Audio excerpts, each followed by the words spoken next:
একজন সৌদাগর বাজার থেকে একটি সুন্দর পাখি কিনল এবং সেটিকে খাঁচায় রাখল। খাঁচায় বন্দি পাখির ওপর আরেকটি মুক্ত পাখি এসে বসল এবং নিজের ভাষায় কিছু বলল। মুক্ত পাখি চলে যাওয়ার পর খাঁচার ভেতরের পাখি একেবারে চুপ হয়ে গেল।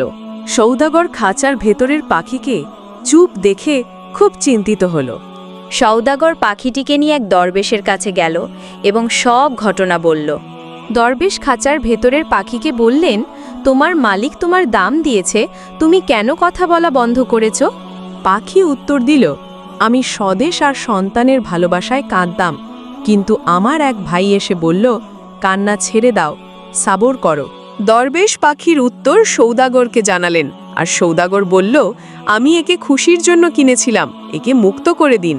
দরবেশ খাঁচা খুলে দিলেন আর পাখি খুশিতে উড়ে গেল আকাশে।